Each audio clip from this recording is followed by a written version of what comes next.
সম্প্রতি সময় টলিগঞ্জের হটেস্ট তারকাদের মধ্যে অন্যতম নুসরাত জাহান। কেননা বর্তমানে সোশ্যাল মিডিয়া একটু বেশি হট অবতারে দেখা যাচ্ছে তাকে।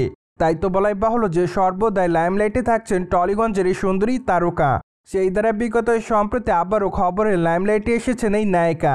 কেননা বর্তমানে সামাজিক যোগাযোগ মাধ্যমে বেশ কয়েকটা ছবি আপলোড করেছেন তিনি।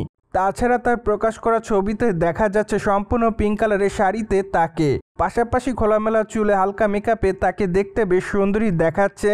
আর এজন্যই বলাই বাহুল্য যে বর্তমানে তার রূপের প্রতি নতুন করে দিশেহারা তার সকল দর্শক। যাই হোক, তার প্রকাশ করা ছবির কমেন্ট বক্সে অনেকে তাকে অ্যামেজিং বলে দাবি করে, আবার অনেকে লিখেছে সো হট। পাশাপাশি অনেকে আবার তাকে গর্জিয়াস বলেও দাবি করে। সেই সাথে অনেকে আবার তাকে অ্যামেজিংও লিখেছে, আবার অনেকে লিখেছে লাভলি। সো যাই হোক, সবকিছু মিলে আপাতত নুসরাত জাহান তার সকল দর্শকদের কাছে এভাবে নজরে এসেছে বলে জানা যায়। অন্যদিকে আপনারা সকলে জানেন যে টলিগঞ্জের এই তারকা সম্প্রতি সময় টলিগঞ্জের দর্শকপ্রিয় তারকাদের মধ্যে অন্যতম। কেননা এই সুন্দরী তারকা তার কেরিয়ার এরই মধ্যে একাধিক চলচ্চিত্র উপহার দিয়েছে তিনি তার ভক্তদের। তাই তো বলাই বাহুল্য যে তিনি তার অভিনয় গুণে তার দর্শকদের কাছে নজরে থাকেন বারংবার। অন্ধাধরনের এই নায়িকাকে অবশ্য সর্বশেষ আরই চলচ্চিত্র অভিনয় করতে দেখা যায়। চলচ্চিত্রটি অবশ্য এপ্রিল মাসের শেষের দিকে মুক্তি দেওয়া হয়েছিল।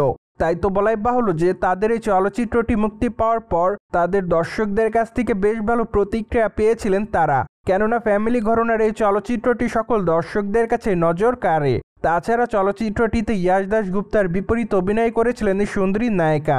এমনকি বলাই বাহুল্য যে তাদেরকে অবশ্য সেমিমেন্টাল চলচ্চিত্রের পর আবারও একসঙ্গে দেখা যায়। তাই তো বলাই বাহুল্য যে বর্তমানে হয়তো তারা দুজনে একসঙ্গে চলচ্চিত্রের পর্দায় নিয়মিত কাজ করে যাবেন।